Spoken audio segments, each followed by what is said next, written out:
Um, it's good to be back. That means we're still playing football. We're one of 8 teams in the country at the FCS level. Every single team in this tournament at this point is a really good football team. And we got a short week to prepare, so I'll be kind of direct and to the point, talking about the Albany game. Really proud of the way our guys adjusted throughout the course of the game. There's no question that they were bound and determined to not let us run the ball for almost 400 yards, and like we did 2 weeks ago, I guess 3 weeks ago now. And I really thought they had a great scheme against our run game, and we were forced to go to some things that maybe isn't what we highlight in our offense on a week-to-week basis. But Tucker Rovig operated it. I mean, he threw the ball very, very well. Really, I think, showed a lot of poise and confidence in his receivers. And whether that was Lance or Travis or Kevin making plays down the field. And obviously that loosened things up, and then, we're ready to go. And then defensively, probably one of the most critical series in the game was after we had the field goal blocked. Number one, Tristan Bailey keeping them out of the end zone. And that's a very underrated play in that game. And then number two, our ability to keep them off the scoreboard. And that had to be demoralizing. They finally had a momentum-creating play for them, and we're set up in the red zone with an opportunity to kind of get back in the game and for our defense to stiffen the way they did after Tristan made that really pretty amazing play for a kicker to track a guy down like that and get that guy on the ground. And I just thought that was huge. Obviously, the takeaways, I'll tell you who's playing at a really high level. And the last 2 weeks are the two best. The last 2 times that Damian Washington's had a chance to go on the field have been his 2 best games. And, he mentioned that after the Montana game, that I think it was Coach Halk actually came up and said, you played really well today. Because I think they liked the matchup, or at least they probably thought they would like the matchup with Torrey on Damian. And certainly that was the case on Saturday as well. They were going to go after him a little bit, and I thought he held up extremely well. And so, just a complete team win there. And now we got to have a short memory. That's behind us. And moving on to Austin Peay University, Mark Hudspeth, who's a guy that's been a Division I head coach at University of Louisiana Lafayette, was a very successful coach there. In fact, I'm kind of scratching my head as to why they made a change, but he had a really good run there and really was critical in them kind of taking the next step in their program, building some new facilities, got to multiple bowl games, has a really good reputation as an offensive football coach, spent some time in the SEC at Mississippi State, and has really kind of invigorated and revitalized this Austin Peay program. I think there's certainly a renewed emphasis on football there. You can see that. I mean, this is a team that was playing in the Pioneer League not too long ago, so they were a non-scholarship FCS program, stepping up into the Ohio Valley Conference and in a short time winning that league. A very good football coach, very good football team. They got an identity. They're a hard team to prepare for. I kind of feel the pain of maybe some teams that have to prepare for us because there's a lot of similarities in what they do and what we do on the offensive side of the ball. A lot of variety to their run game, a lot of different formations, a lot of different people handling the ball, and you can get your eyes mixed up in a hurry, and it can be very, very challenging. And when you combine that with the level of personnel that they have, I think it's interesting. I mean, they're number 12 scoring offense in the country, and then number 20 total offense in the country. Number 3, the Craig kid, obviously the guy that makes the whole thing go. And he's got a couple of really good targets in number 2 and number 11 down the field that he really kind of prioritizes in the pass game, but they get everything going through him with the +1 run game. They have what we call punch read or power read with the quarterback as a play that's an interesting. A lot of it kind of is triple option-esque. And even though it's not maybe what you think of as triple option, there's always options within the play, if that makes sense. And I think that Craig does a really good job running that. I mean, this guy's accounted for 36 touchdowns. He's thrown for over 3,000 yards, rushed for over 800 yards. That's a big-time player right there. And he's a big kid who's a tough tackle. He's not a guy that's easy to get on the ground, so we're going to have to do a really good job of playing with disciplined eyes. They run a couple of different running backs. Number 5, Williams, kind of their primary back, and number 4, Mamadou, the guy that has kind of taken over. Number 21's a really good back, too, but they're all about the same size. They're kind of that 5'10", 5'11", 200, 205 pound, kind of your conventional running back size at our level. Very productive players. Already mentioned the Williams kid. I think he's excellent, not just as a receiver, number 11 that is, but also as a punt returner, really dynamic player. And then the Hardy kid, number 2. So those guys are really good players on that side of the ball. That's kind of the playmakers that we're going to have to concern ourselves with. But the most challenging thing is really what they present to you in terms of the scheme. Very creative, a wide variety, as I said, in the run game. Defensively, they're 11th in total defense and number 7 in rushing defense, giving up less than 100 yards a game rushing. And so this is going to be, a very interesting matchup from that perspective, I think. And I think they are very stout and hard to move on the interior of their defensive line. I really like their inside linebackers, number 10 and number 18. Are faster, more athletic, maybe not as big as some of the guys that we've played in recent weeks, but they're faster and more athletic. And I think that's probably a theme that you'll see throughout this. I do think, last week I felt like there was a little bit of a team speed advantage over Albany between us and Albany, and I don't think that exists this week. I think that this team has very good team speed. And so, like I said, their interior D-line, 44-90, these guys are, you got a nose who's got 7.5 sacks. And he's twitchy. And so they present some problems for you there. I mentioned the athletic linebackers and then the active DBs. I think the Jackson kid has 7 interceptions on the year. And so obviously they've got some guys that are good. Special teams, creative, a lot of different things to prepare for. You saw the surprise onside kick last week against Sac State. That's something that they've done another time in the course of the season. They will run fakes on punt. They will run fakes on extra points and field goals. They've got dynamic return men in number 2 and number 11, and they'll put number 5 back there from time to time. So they play starters in the kicking game. But I think that's really the identity that I see for this whole team is just really they play fast, they're aggressive, and they're creative in terms of how they attack the opponent. And so with that being said, I'm happy to take any questions. How does the short week affect preparation? I've done this a lot, not in recent years, but I've done this a lot. And when we worked at Boise State, we played every night of the week. And so all you did was you just kind of trained yourself like, this isn't really Monday to me, this is Tuesday. Okay, and so now we had to make a decision yesterday as to whether we were going to treat Sunday like Monday, and we chose not to. We felt like with finals, that's the other curveball that's obviously thrown into this is not just the short week, but also our young men preparing for the real reason that they're here. And so we felt like it was better for them to have more time on Sunday, do basically a little bit more than our normal Monday today, which is what we did this morning. And then we've got to adjust our practice times a little bit on Tuesday and Wednesday based on some final schedules. So once you train your brain that this, you just get into the mode that, hey, this is Tuesday today. This is, what day is it, Greg? Tuesday. Thank you. Good. See, it's not that hard. So, how important was it to get to a different element of the offense? You guys ran the ball pretty well on Saturday, but you did face some opposition. How important was that at this point in the season for Tucker and his confidence to really let it loose? I've seen that out of him over the last 4 or 5 weeks. I just really feel like the game is starting to slow down, if that makes sense. He's seeing things more clearly. He's making more decisive decisions, and he's doing it much quicker. I think his accuracy continues to improve. I think his chemistry with the receivers continues to improve. And so certainly that's not something that we're afraid. We kind of opened it up a little bit against UC Davis as well. We know from time to time teams are going to work to take away what you do best. That's what good teams do. And then we've got to have enough diversity in our offense to be able to attack them, and I think that showed up. I think it's funny because on Sunday we were talking about this, that, gosh, we rushed for 203 yards and it just didn't feel like we did anything, and it's just kind of funny how we've become accustomed to these, really prolific rushing days. And but it was nice to be able to add that 280 yards of passing.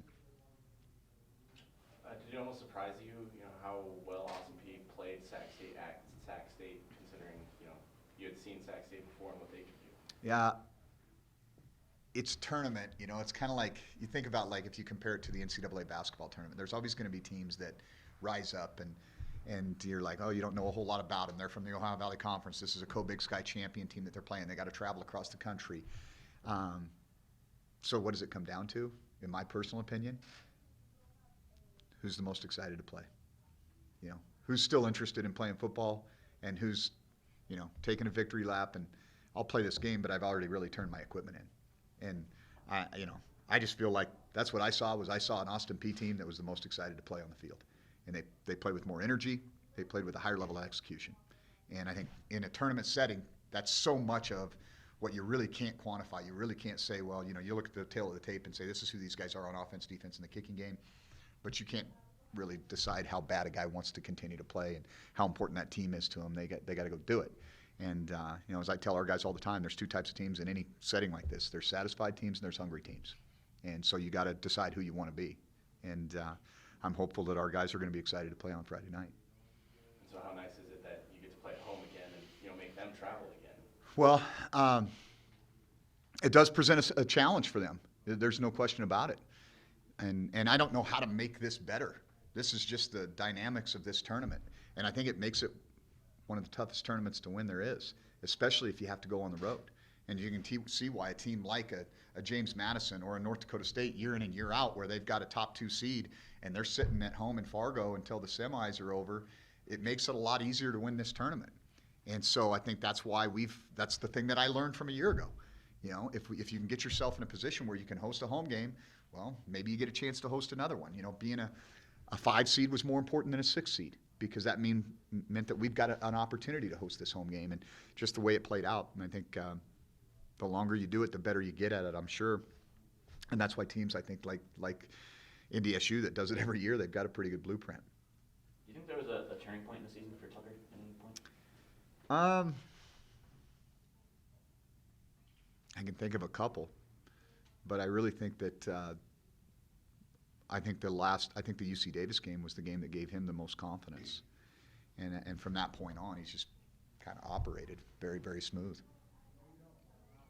There's been some fly sweep motion that you guys didn't use a ton last week, but I know Tyrone Marshall's been really heavily involved even in just the action of that motion. I've seen that a lot in other areas of football. What does that add to an offense? What do you think that does for your offense? Yeah, you'll see it a lot from their offense as well, and it's all smoke and mirrors. You know, I mean, you want them to defend the edge of the defense, but really what you're trying to do is affect the eyes of the defenders, right? You're trying to have them worried about, oh, there goes the fly sweep, and then here comes the inside run.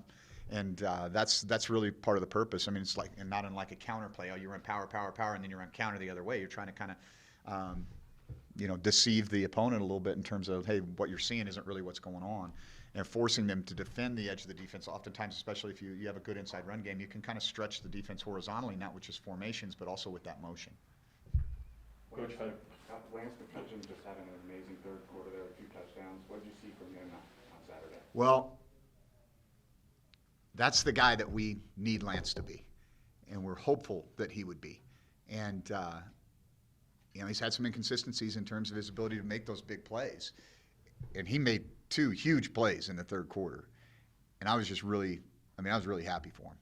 Really happy for him. It was probably a little bit of a frustrating year for him. He's played a lot of football for us, and we ask him to do the dirty work of blocking on the edges in the run game and all that kind of stuff. And you catch a pass here or there, but to get an opportunity to be targeted in a really important game and a really important moment, and then to take advantage of your opportunity. And I'm hopeful that that's just going to give him more confidence moving forward, and that's going to give Tucker more confidence in him. Over the past few weeks, just how valuable do you think Jake Sessions has been stepping in? Yeah, it's been awesome. Yeah, there's been next man up mentality. Connor Wood is, I think, one of the better offensive linemen in this league. Had he been healthy all year, I think he would have been a guy that I would have pushed for first team all conference. I think that's how talented he is. And for us to lose a guy of that caliber and really not miss a beat, because Jake's ability to come in and own his role and do his job has been vitally important to our success. Talk about the excitement that you have to have at this time of year to go out and play, and Coach Hudspeth has been able to turn that thing around really quickly. So when it comes to matching that, their belief this week, do you think that'll be a factor? Yeah, I think it always is. Confidence is a huge part of postseason play. I'm trying to think of who the young man was, and he is a young guy. He was the head coach there, and now he's at Charlotte. And he was pretty successful in a short amount of time. And I think, Mark's stepped into a situation where they've gotten some transfers and got some guys going, but they got a senior quarterback. And you've got a lot of the guys, the pieces were in place. And I think one of the things that I really respect about the job he's done is he's been able to step in and take the talent that's there and then utilize them in a way that allows them to have success, instead of saying, hey, this is the system we're going to run and we're going to do this, or trying to be somebody that he's not. I think that speaks to his ability to motivate young men and identify the talent and the skill set that they've got. And so they probably have a lot of confidence in Coach Hud and his ability to lead them, and that it provides them with the confidence to go out. I mean, I'm sure they're saying, hey, it doesn't matter if it's snowing, doesn't matter if it's raining, we'll go play anybody, anytime, any place, anywhere, and that would be the mindset that I would take as well. Going back to Jake Sessions and Tyrone Marshall, how important has depth been in the late run that you've made this year? I think it's really been important for us. I think this, again, one of the things you kind of learn. Like you go to, so when you're at Power 5 level, it's a body for a body. So you got 85 scholarships, right? And if a guy goes down or leaves, let's say he leaves the program, you just go get another body. Okay, here we're up against equivalencies, head counts. There's a lot of different things that, quite honestly, I think it takes It's more like an NFL organization.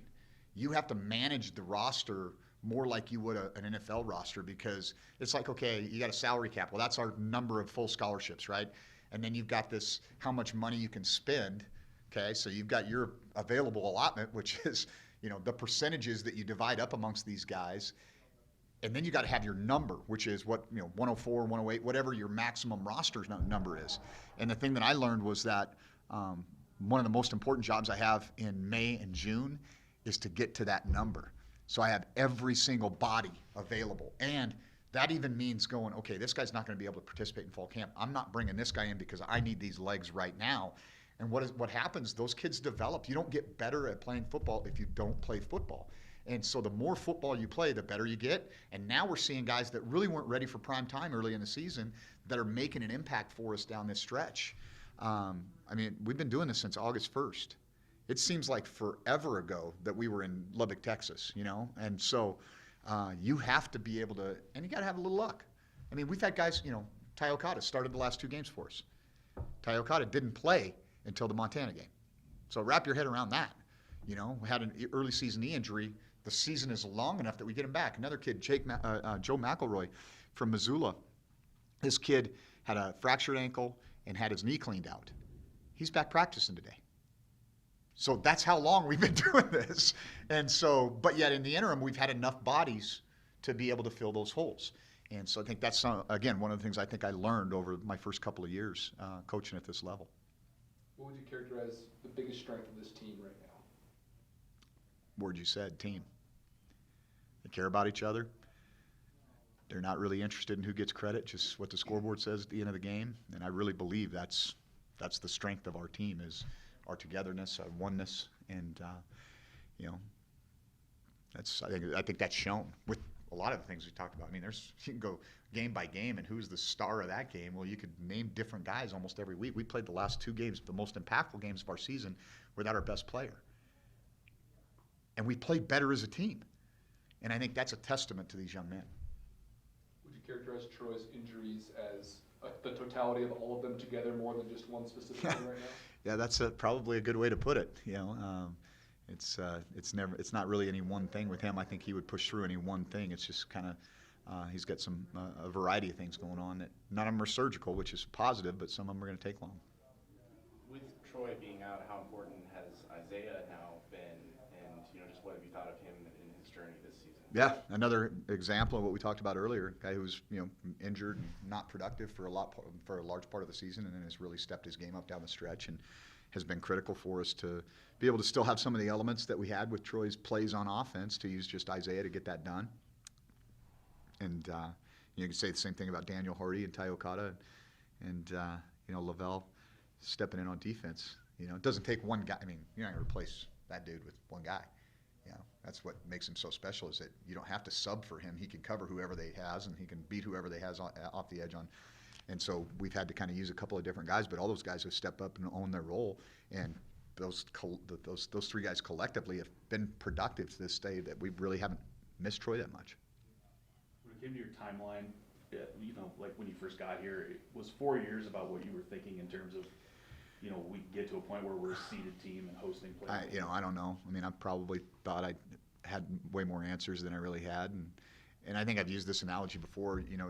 When you get a job, it's like getting a present. You open it up, and it's not exactly what you thought it was going to be, and that's kind of how I would describe this. Like Montana State had a nice run here, and you're thinking from the outside looking in, we've got a pretty good thing going, but there were some things that we needed to fix, and once I realized that, I didn't know how fast it was going to happen. I knew there was not going to be a quick fix, because I couldn't go out and find, my failure, couldn't find that quarterback that we just plug in and go, and which can fix a lot of things. But what's ironic about it is I think this program is now built for the long haul because of it, and I don't know why it happened that way. I think a lot of it had to do with personal discipline, believe in what you're doing and don't deviate from the plan and don't listen to the outside noise, and just this is the right way, and we're gonna do it this way. And eventually, the roots start to take hold, and that's what's happened, I believe. How many guys do you have graduating on Saturday? I should probably know this. I know we've got Well, no, we've got about, I think there's 5 or 6 guys that are mid-year grads. Yeah, Mitch being one of them. And then we've got, you know, a handful of guys that'll be another semester here, but all of our guys are on track to graduate, which is, you know, the big picture. So usually the winter graduation, we have about 5 to 6 guys, and I think that's probably about the number again.